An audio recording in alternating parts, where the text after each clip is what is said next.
So what gives you like the most peace? Like, is there a time that or thing you do that you're just like, oh, that's just what I need? Besides wine? Well, yeah, that's No, I necessary. know that. I'm just playing. I'm not. I mean, um, I think I think not having an expectation. I don't yeah, I don't put expectations on myself anymore. I really do live day to day. yeah, And not that I don't have ambitions and dreams to still do certain things, yeah. because I know I'm not done. I mean, I'm retired from teaching and I've started to do new things and adventure and just Travel. some new, well, I'm definitely traveling. But even that is real different. I'm not an excursion person. Hmm. I like to go and just sit and be in a place and look around and Hmm. enjoy the beauty of it. Yeah, I don't like being on trains and planes and let's go see the Eiffel Tower and let's go see this and that. That makes me crazy. So my kind of traveling is a very low budget in a low budget Airbnb, and I'm sitting there and I'm getting to know the people next door to us, and I hmm, try and stay there for a while like a nomad and yeah, just say, you know, I'm just visiting your village for a little bit. yeah. And I feel very blessed that I've gotten to do any of that I've been able to do, which I don't think I could have done it without my sister. Well, I know I wouldn't have done it without my sister and my brother-in-law, but even with that, I go to bed every night so grateful Mhm. to have that bed, whatever bed it is. Amen. I am so Have you seen the grateful. homeless people in Houston? Yeah. I'm very grateful. And then so grateful when I wake up and just say, okay, I'm here for one more day. Yeah, And I think that gives me the most peace. I don't sweat the small stuff anymore. I just yeah. I don't let people bother me Nah. like they used to. And I don't hold on to it. If it does something bothers me, I yeah, don't hold on to it because I'm like, but you love that person, yeah. So why are you gonna just flick it? I've done a lot of flicking, and Yeah, I've probably been a little bit too vocal about certain things because there are things that before, I wouldn't have said. I'm like, oh, I don't have time for you. I'm like, no, I'm sorry, well, that's as not we going to know, work. life can be short. Yeah, I'm like, no, that's Yeah. not going to work for me. So, what's your favorite memory of Garrick? Mm. I love talking about the. There's so many. He was so stinking cute. I have a couple. One, he was a little boy, and he would get his sister's baby doll strollers. He'd throw the doll out and put a ball in there. And we were outside, and it was getting late, and it was a full moon. He goes, Mama, look. And he points to the moon. He goes, hurry up, go get Dad. Go I go, get. why? Oh, Go go get get him. Dad. He goes, get him. Go get him. Hurry. I said, okay. So I said, Steve, come out. He goes, what? He goes, Dad, go get that ball. I want that ball. And then we were all laying in bed one night and saying our prayers, and we were doing God bless Grandma, God bless Grandpa, and then the girls, I'd say God bless something, and one of them were all laying in my bed. They'd each go through something. Well, it got to me, and it was God bless all those victims. I said, God bless all those victims of the most recent tsunami that had happened, Oh yeah. of the tsunami. And then it gets to Jordan, and she says something. It gets to Gary, and he goes, I'm with Mom. God bless the salami. God bless the salami. He was he was just the most kind-hearted person you ever would come across. And he taught me so much love. And I think his friends would say that as well. I was blessed that I got to sit and talk with his friends afterwards. Do you keep in touch with any of them? I do, and it was hard. It was hard. They told me that he finally found a girl they had a crush on. There were things that were hard to take, and I let them take belongings of his. Yeah, I did that too. That I knew that they would want, or he would want them to have, and I try to honor that friendship. Now, some of my son's friends told me stories. I was like, Mama don't want to hear that. I got a couple. But I heard it. I got a couple. Yeah. I did. It was a funny story, but I was like, that's not for mother's ears. I had a couple that I was taken aback, not surprised by them, but I was like,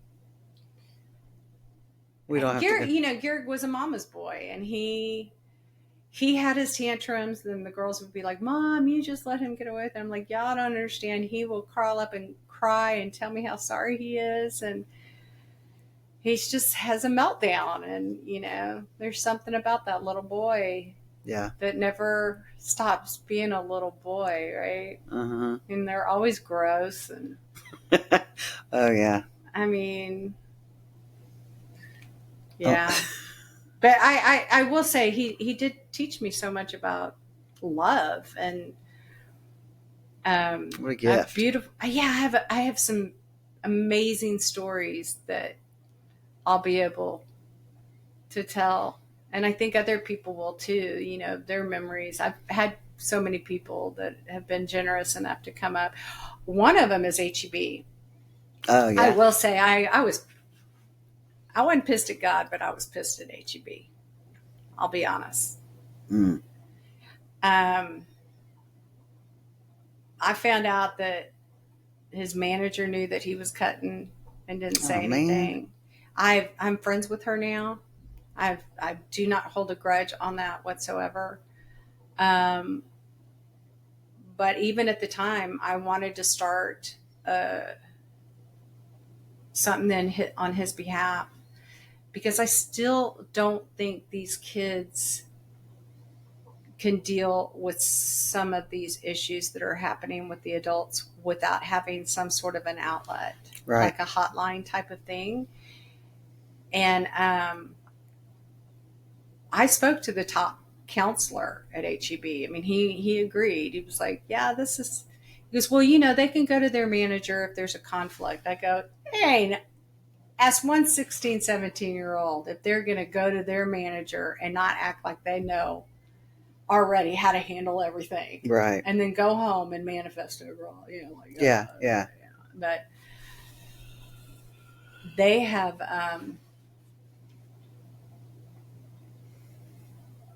they did wristbands for him. They do balloons that go up, and they do a suicide awareness every year in his honor. Oh, that's so the largest HEB in Texas, in San Antonio. Amazing. And they called him the GOAT.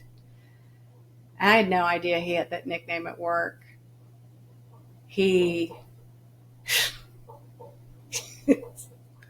got to tell this. Tell it. I'm going to rat you out, Garrett Keller. I'm going to rat you out.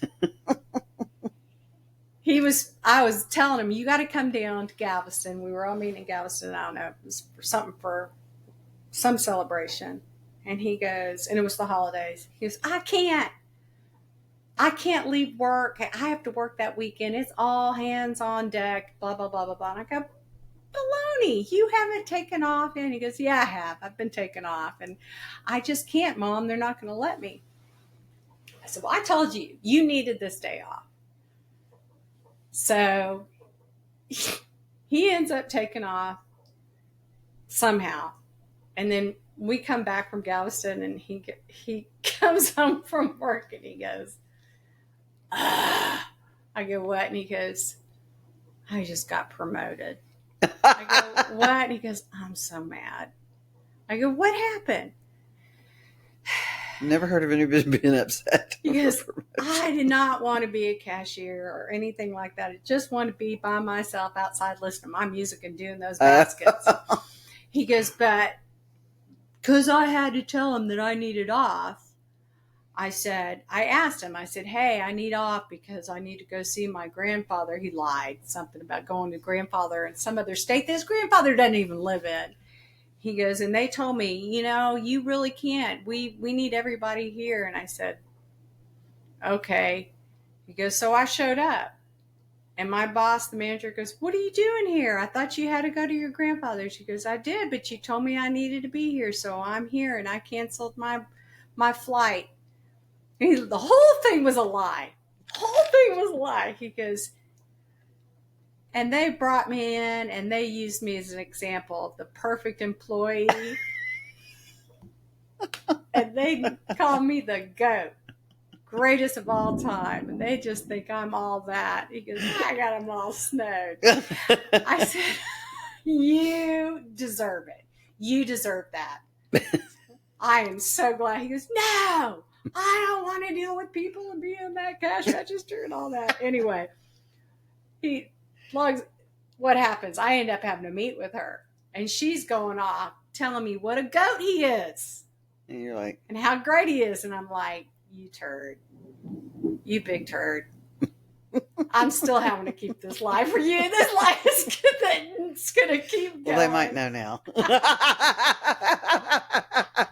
They were nothing. You were a liar. If they like YouTube, they might run into this video. But no, but they did love him, and he was a hard worker, and that's awesome. And I did stare at him sometimes. I'd be in HEB, and I'd watch. He'd have all these people coming through his line. That was always longer. That's so cute. Okay, I always ask people this because we are going to do a podcast on this because I've talked to a couple of people like, can we please put this out there? The stupid things that people say to people who are grieving. Oh, yeah. And I don't think it's intentional. I really don't. I think they think they're trying to help. Like, oh, they're in a better place. Excuse me? He should be in his bedroom sleeping right now. That's what I wanted to say. Yeah. But I never did because my heart, I knew that it was coming from a good place. Yeah, yeah. But we just have to put that out there for those people that just can't quit talking.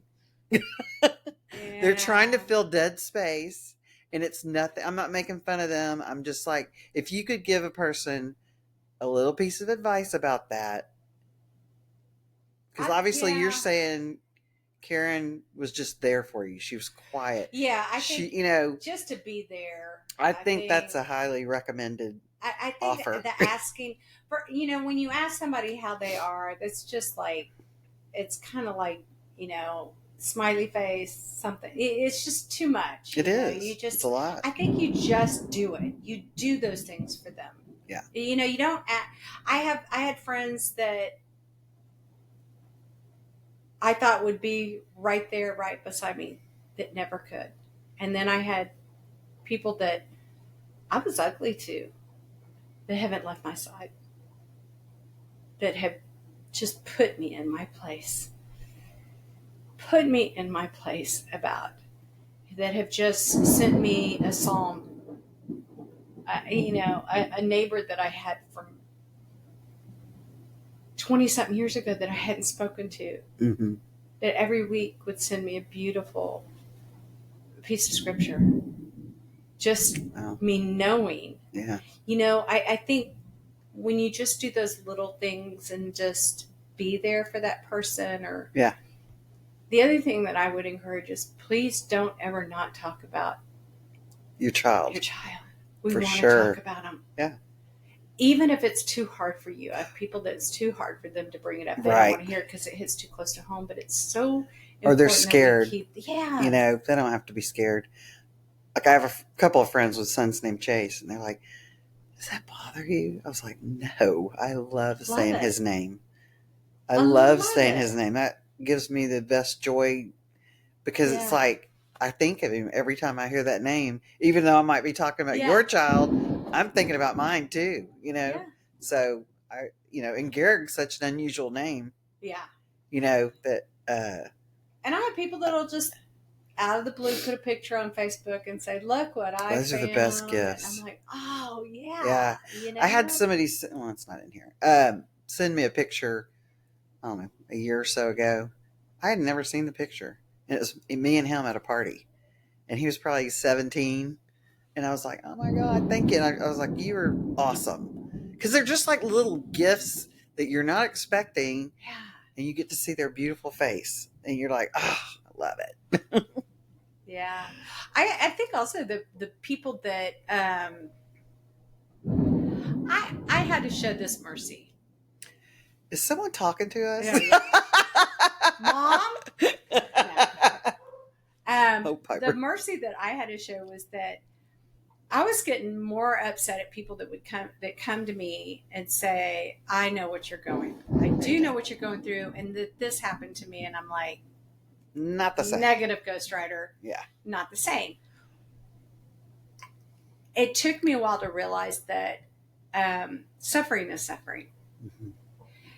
And so what I think I came to the conclusion that you honestly can't measure it. Because what my suffering is to me is very different for someone else. That is the extreme that they've ever had. You know, they don't know how to compare that. It's not their fault that they don't know how to compare. Excuse me. Pardon us. What was that? Because Piper's barking. She doesn't do that.